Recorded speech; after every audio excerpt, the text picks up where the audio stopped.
오늘 여러분과 마가복음 이제 49번째, 다음 주가 되면 50번째 강의 되네요.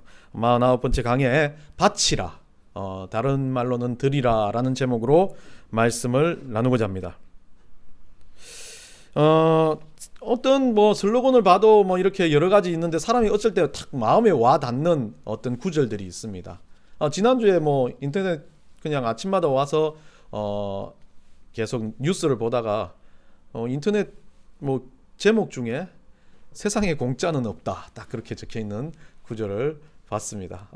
그냥 기사는 안 읽어봤는데 그게 그냥 탁 보면서 한 주 동안 그 전주 주일날 계속 반복적으로 이야기했던 마음에 확 와닿는 겁니다.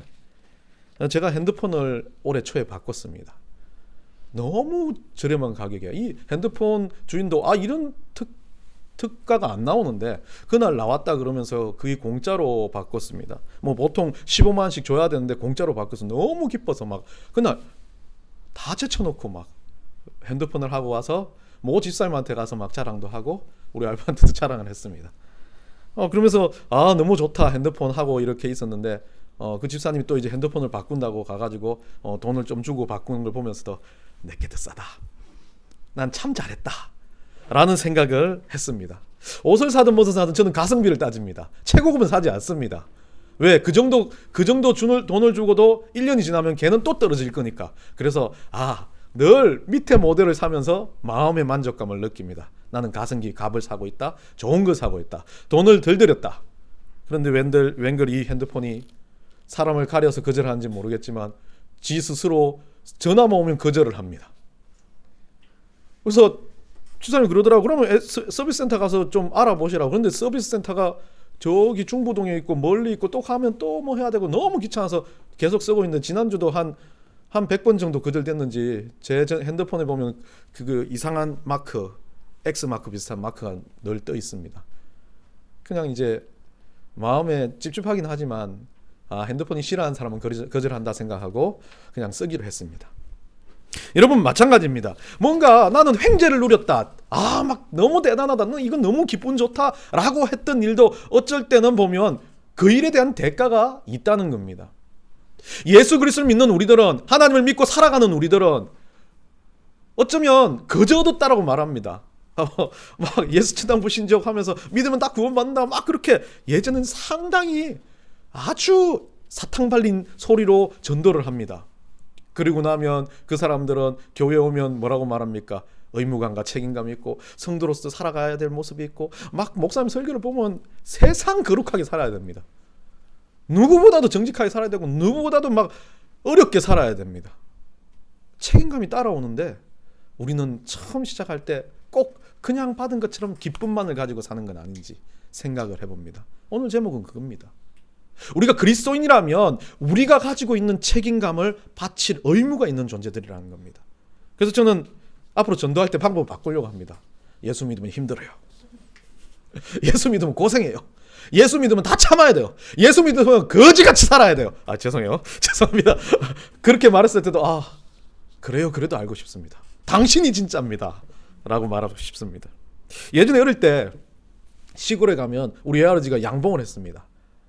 크게 하지도 않는데 집에 이제 토종꿀 하나를 했는데 이 외할아버지가 꿀 딸 때만 되면 우리 아버지 저 이제 부르는데 이건 아무나 주는 게 아니라고 꿀 벌집 있는 그 벌집을 그대로 잘라가지고 거기 안에 로얄 젤리도 있고 여러 가지 있다고, 진짜 영양가가 그 벌집 중 제일 높다라고 그걸 줍니다. 근데 여러분들 벌집을 먹어봤는지 모르겠지만 벌집은 좀 약간 크런치 같은 그런 느낌은 좋겠는데 그것도 아니에요. 꼭 종이 씹는 것 같은 느낌도 들고 별로 벌집은 맛은 없어요. 그냥 단맛은 나는데 벌집은 맛이 없는데 저는 그 벌집이 중요한 게 아니라 그게 안에 들어있는 무서운 놈들, 이게 살아서 움직여요. 안에 벌이 그대로 있는데 그걸 잘라갖고 주는 걸 먹으라 그래요. 처음은 어릴 때는 못 모르는데 알기 시작하면서 그 안에서 벌이 꿈틀거리고 거기 여러분들 그 로얄 젤리가 원래 개들이 벌들이 움직이는 거지, 벌 애벌레도 있습니다. 거기 안에 꿈틀꿈틀하는데 그것까지 다 먹는 겁니다. 어느 순간 이 달콤하다는 꿀맛은 느껴지지 않고 이걸 여러분들 어떤지 모르겠어요. 너무 싫은데 먹으라 그러면 사양할 수 없을 때 그 먹는 느낌, 먹어주는 느낌, 억지로. 그럼 꿀맛도 안 납니다. 그냥 막 씹어서 막 삼키고 끝내버리는 겁니다. 나이가 들어 생각해보니까 그게 몸에 좋았을까라는 생각이 듭니다. 벌써 내 모든 몸은 긴장했고 이것 때문에 막 일어날 거에 대한 두려움이 있는데 그것이 건강할까라는 생각을 합니다. 그러면서 우리 할아버지가 나를 주고 싶어서, 나한테 이걸 뭔가 해주고 싶어서 너무 감사한데 나를 잘 모르는구나. 나를 알았다면 할아버지는 그것보다는 그냥 꿀 한 숟갈을 떠주는 게 훨씬 더 좋았을 거 아닌가라는 생각합니다. 예수 믿는 우리도 마찬가지입니다. 우리가 하나님이 어떤지도 모르는데, 우리가 하나님 앞에 무언가를 하고 어떤 일을 할 때, 하나님 앞에 바치거나 하나님 앞에 드릴 때 우리는 늘 생각을 하는데 내 중심적으로 생각을 한다는 겁니다. 내가 생각하는 것이 우리 하나님도 좋아할 거야.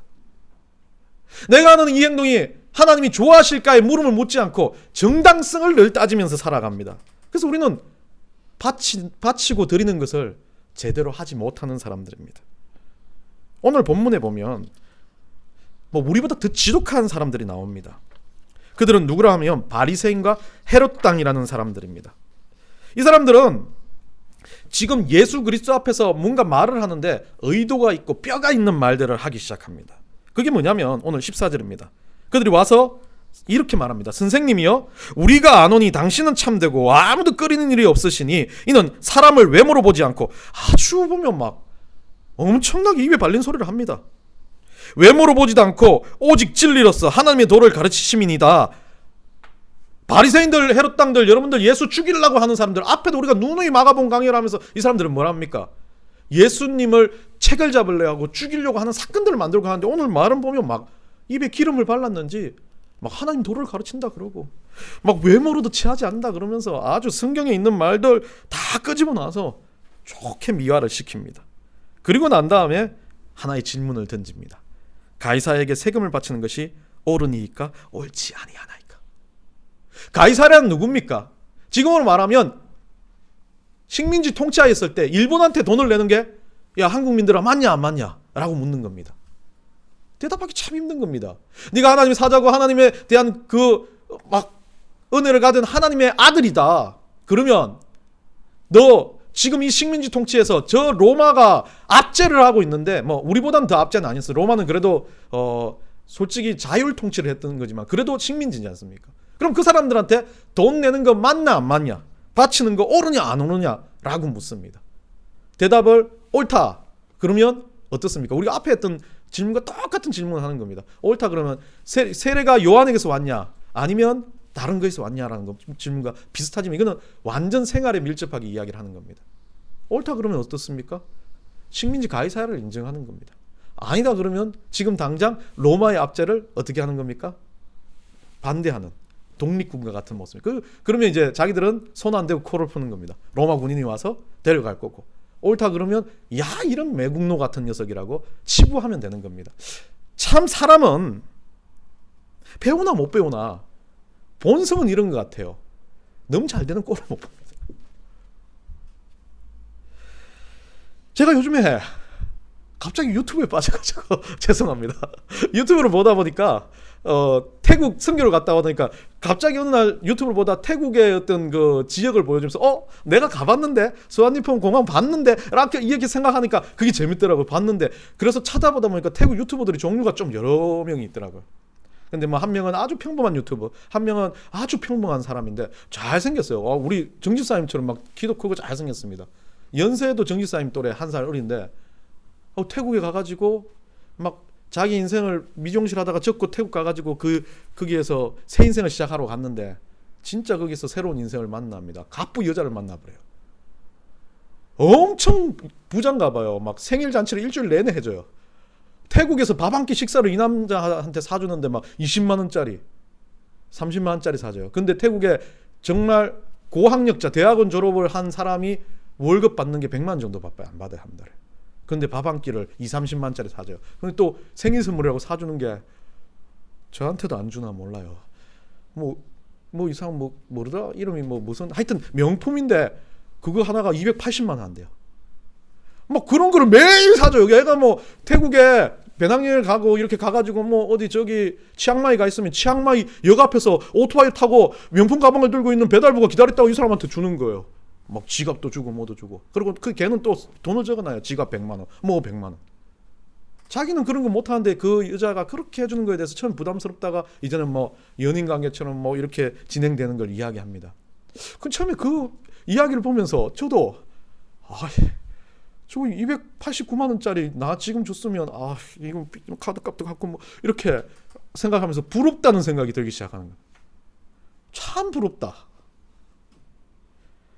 어떻게 저 사람은 봤을 때 정말 지독하게 저는 막 4년, 3년 또 대학 10몇 년을 공부하고 열심히 살았고 새벽마다 일어나가지고 막 그렇게 살았는데 하나님 나한테는 로또 한 번 안 던져주면서 저 사람은 물론 미영씨라고 고생했겠죠. 뭐 자녀도 있대요. 뭐 하여튼 근데 그렇게 가가지고 거기 가서 그런 사람 만나가지고 그 사람이 막 로또 대박처럼 다 막 엄마도 선물 주고 아빠도 선물 주고 너 선물 주고 그랬으면 좋겠다라는 생각이 막 가슴에서 울컥울컥 솟아나더라.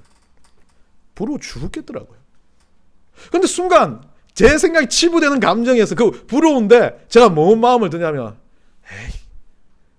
저 사람 인생은 그래도 행복할까?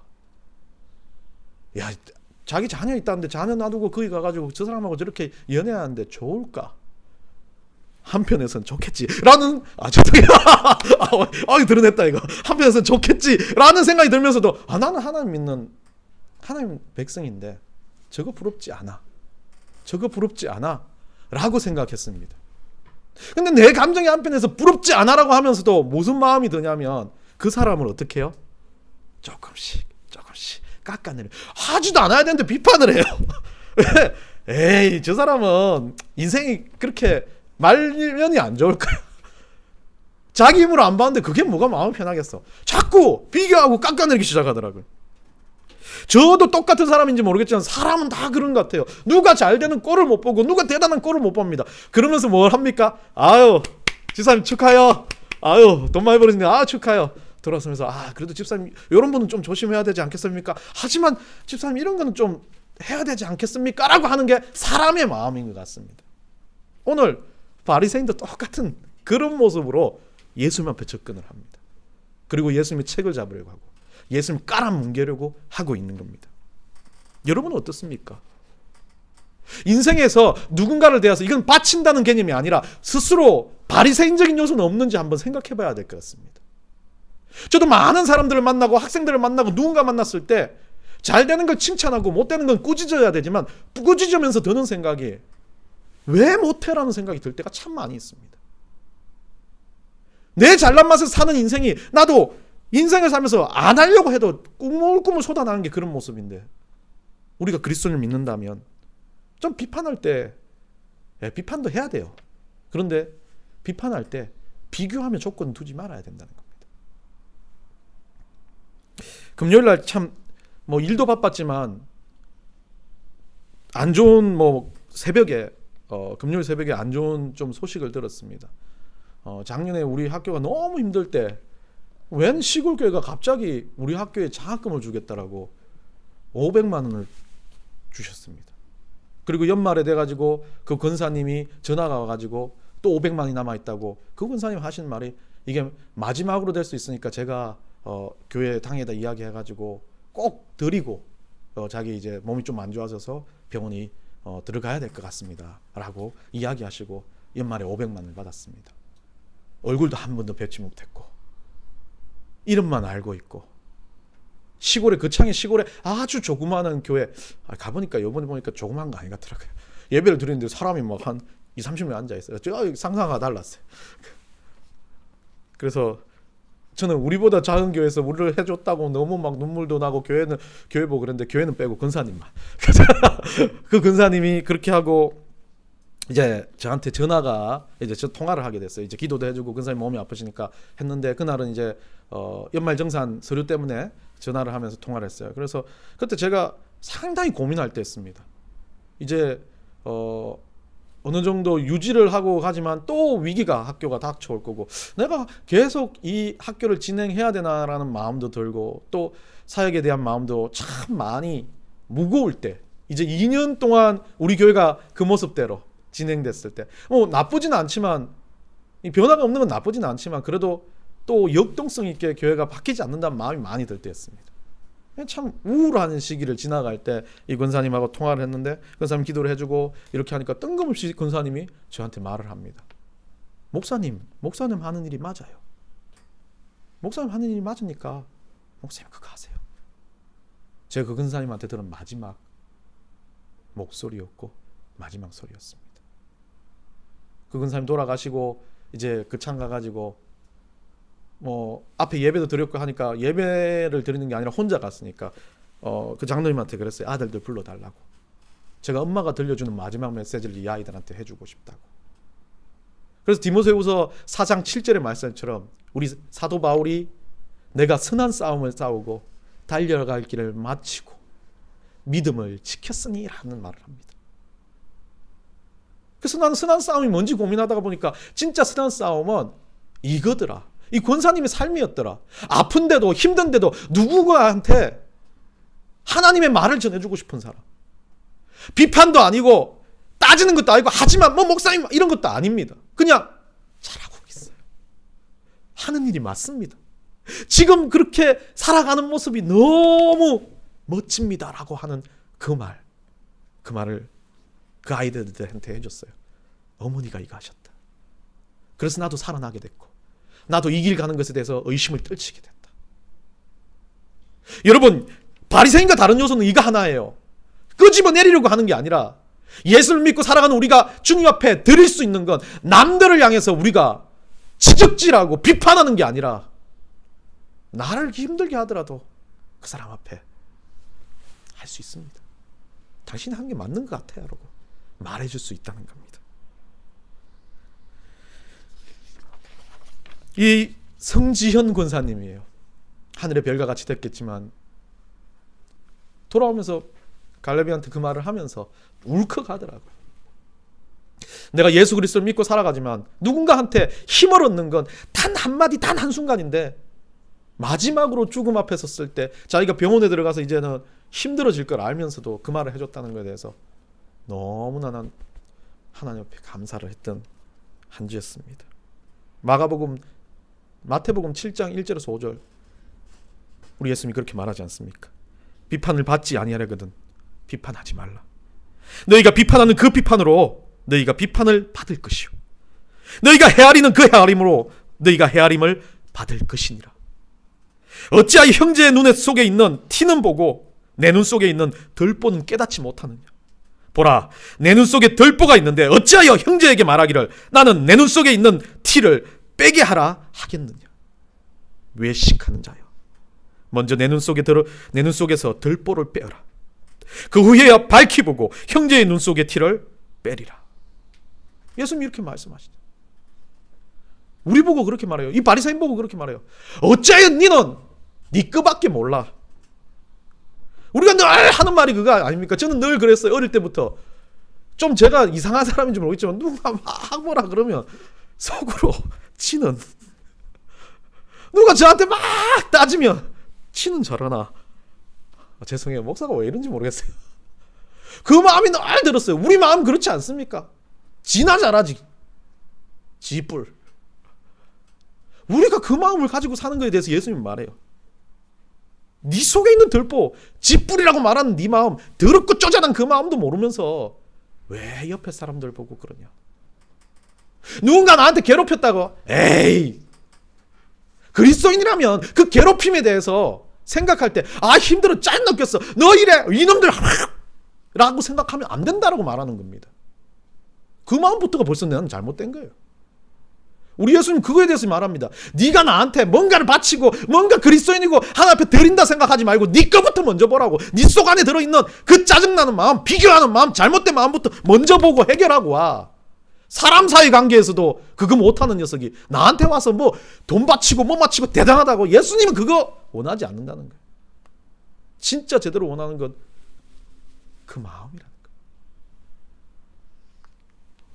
그래서 예수님 뭐라고 말씀하십니까? 15절에 이렇게 말합니다. 우리가 바치리까 말릴까 한데 예수께서 그 외식함을 아시고 그들한테 말합니다. 어찌하여 나를 시험하느냐? 너희들이 지금 말하는 게 꼭 내 시험하는 것 같아. 하나님 앞에 와가지고 제가 기도하는 게 주님 앞에 시험하는 것 같아. 하나님 나 이거 다 했잖아요. 그 말처럼. 하나님 나 진짜 아침마다 와서 새벽기도 했잖아요. 3년 동안 아니 10몇 년 동안 주구장창 죽으라고 몸 아파가면서 힘들어가면서 이거 했잖아요. 왜 나한테 안 주세요? 왜 나한테 로또 당첨되게 안 해주세요? 하는 게 우리 주님 말한 거야. 성훈아 너는 왜 나 시험해? 왜 네가 가지고 있는 가치가 그거밖에 안 돼? 왜 비교해? 사람들 사이의 관계에서 세상에서 돈 버는 거 네가 가치가 그거밖에 안 되는데 내가 너한테 줄 수 있는 게 뭐가 있어라고 우리 예수님 막 꼭 그 마음처럼 예수님 나한테 안 주면서 예수님이 좀 예수님한테 은혜를 받았다고 생각하는 사람들 보면 에이 그 지는 그게 뭐라고 라고 생각하는 내 마음을 우리 주님이 꼭 집으신. 그래서 예수님이 뭐라 그럽니까? 데나리온을 가져오라 그래요. 보여주겠다고 이제 뭔지를. 데나리온을 가져오고 16절에 그렇게 말한다. 가져왔거늘 예수께서 이르시되 이 형상과 이 글이 누구의 것이냐? 이건 누구 거야? 라고 물어요. 사람들이 우물쭈물하면서 사람들 눈에 보이는 건 뭡니까? 그 돈에 들어있는 게 로마 돈 화폐에 있는 황제 모양. 가이사입니다. 가이사의 것입니다. 그 예수님이 뭐라 그럽니까? 17절입니다. 이에 예수께서 이르시되 가이사의 것은 가이사에게 하나님의 것은 하나님께 바치라 하시니 그들이 예수께 대하여 매우 놀랍게 여기더라. 여러분 이 말은 다른 말 아닙니다. 예수님 근본적인 문제를 제시한 겁니다. 네 눈에 네 속에 에이구 나 피해 당했어. 나는 쟤보다 못해. 그러는 네가 뭘 바칠 수 있겠어? 네 눈에 보이는 걸 봐. 이게 뭐야? 라고 묻습니다. 그럼 뭐라고 해요? 내가 피해 당한 거예요. 나는 아픈 거예요. 근데 예수님은 근본을 묻습니다. 어떤 사람 중에 여기에서 대놓고 말을 하지 못했겠지만 그 돈을 보면서 믿음이 충만한 하나님 백성들은 뭐라 그랬을까요? 그거 하나님 겁니다. 겉으로 드러내지 못했지만 그거 하나님 겁니다라고 말하는 그 사람은 벌써부터 그거에 대한 비교의 마음이 아닌 겁니다. 하나님 거니까 하나님 거로 바칠 수 있다라는 겁니다. 여러분 우리 마음속에 꽉 들어차 있는 비교, 질투, 피해의식은 우리가 가져온 겁니다. 예수님이 주시는 거 아닙니다. 그래놓고 나한테 뭐 안 준다는 예수님은 뭘 바라는 겁니까? 나 그것들 너한테 주기 싫어. 그거보다 더 중요한 거, 본질적인 거, 가장 중요한 거, 모든 것을 지고 있는 하나님, 모든 것의 주인이신 하나님을 네가 깨달았으면 좋겠다라는 겁니다. 여러분 식당에 가서 저는 늘 고민을 할 때가 많이 있습니다. 이 컵을 딱 두면 거기 물이 있습니다. 근데 음료수를 딱 시킵니다. 음료수를 따라 먹어야 되는데 요즘에는 이제 나이가 드니까 이제 조금씩 분배해서 따라가지고 이렇게 따르는데 어릴 때 학교 다닐 때 보면 이 컵에 물이 들어있으면 그걸 마시고 따르는 순간 벌써 이것은 다 뺏겨버리는 거예요. 그러니까 아이들이 음료수를 시키면 어떻게 하냐면 음료수 한 병 시켜 나눠 먹자 그러잖아요. 이렇게 가면 나눠 먹자 그러면 이거를 가지고 물이 있으면 물 있는 데다가 확 붓기도 하고 어쩔 때는 왜냐면 컵에 빈 컵에다 붓다 보면 내 것도 없어지니까 그렇게 할 때도 있고 때로는 막 급해가지고 물을 훌떡 마시고 이렇게 따르지 않습니까? 근데 친구들하고 이렇게 같이 있을 때 그렇게 음료수가 급해가지고 제가 물 있는 데다가 이제 음료수를 따르면 음료수를 먹는 건지 물을 먹는 건지 몰라가지고 이거 안 먹는 게 낫겠다 싶을 정도예요. 결국 내가 가지지 못하고 내가 그거 하지 못할지 할지라도 우리 속에 있었던 그 컵에 가득 들어있는 물을 비워야만이 음료수 맛을 볼 수 있다는 겁니다. 저는 늘 비유가 먹는 거예요. 죄송해요. 우리 안에 있던 어떤 것이든지 내 욕망, 내 가식, 내가 가지고 있는 피해의식, 내가 가지고 있는 생각들이 쏟아지지 않고는 달콤한 음료수 맛을 보지 못한다는 겁니다. 예수님은 그걸 말하는 겁니다. 네 속에 가이사에 대한 것이 꽉 차 있고 네 속에 나를 시험하는 것이 꽉 차 있고 네 속에 세상의 욕심이 꽉 차 있는데 그것을 버리지 않고 네가 뭘 얻을 수 있냐는 거지. 바칠 수 있는 것은 네 속에 있는 것을 버림으로 시작해야 된다는 겁니다. 네 속에 있는 비유하고 싶고 비판하고 싶고 누군가 따지고 싶고 비교하고 싶은 그 모든 것을 버릴 수 있을 때 우리 하나님은 그때 너를 통해서 그 안에 달콤한 음료수 맛을 보게 해주실 은혜의 맛을 보게 해주신다는 겁니다. 여러분 부정적인 말, 힘든 거, 어려운 거, 짜증나는 거, 내 인생에서 뭔가 안 된다라고 생각하는 모든 것들에서부터 우리는 발버둥 치며 벗어나야 됩니다. 바리새인과 같이 말아야 합니다. 예수님 앞에서 예수님이 주시고자 하는 은혜를 받기 위해서, 안간힘을 쓰기 위해서는 내가 가진 그것들부터 비워내기 시작해. 내려놓음이 아닙니다. 억지로 막 끄집어내갖고 내려놓는다는 건 그거 있잖아요. 여유가 있는 사람이 또 이거 까는 거 아닙니다. 뭐 선교사님 쓴 책 까는 거 아니에요. 내려놓는 거는 많이 있을 때 무겁다. 그럴 때 내려놓잖아요. 맞죠? 근데 오늘 이거는 내려놓는 게 아니라 억지로 막 배낭에 짐 있는 거 다 뜯어내가지고 던져버려야 된다는 거예요. 끄집어내서 버려야 된다는 겁니다. 내려놓는다는 의미가 아니라 의도적으로 정말 내가 분투하면서 내 속에 있는 짜증, 내 속에 있는 분노, 비교의식을 비교했네? 안 돼! 우리 수호가 예호가 잘하는 거 안 돼! 그 마음을 가지고 이것과 계속 싸워야 된다는 겁니다. 말씀을 마치겠습니다. 여러분 인생 가운데 여러분 무엇을 바치기를 원하십니까? 무엇을 드리기를 원하십니까? 수천 억만금의 돈입니까? 아니면 막 물론 그래야 되겠죠. 막 수만 명을 전도한 막 전도의 역사입니까? 저는 그보다 더 중요한 건 우리가 주님 안에서 내 부족하고 더러운 나를 주님 앞에 드릴 때 내 속에 있는 가장 밑바닥에 깔려있는 알량한 자존심부터, 가장 밑바닥에 깔려있는 쓸데없는 비교의식부터, 가장 밑바닥에 깔려있는 피의식부터 주님 앞에 드림으로 우리는 드림의 은혜를 받아가는 그런 역사를 시작할 겁니다. 한 주를 사실 때 여러분 정말 그런 마음으로 사셨으면 좋겠어요. 나는 오늘부터 내 주변에 있는 짜증과 싸운다. 난 오늘부터 내 주변에 있는 잘못된 것들과 싸우는 게 아니라 내 주변에 있는 아주 넘쳐나는 풍요로움과도 싸우겠다. 내 주변에 있는 내 생각을 잘못되게 만드는 모든 것과도 싸우기 시작하겠다는 심정으로 살아가시기를 간절히 축원합니다.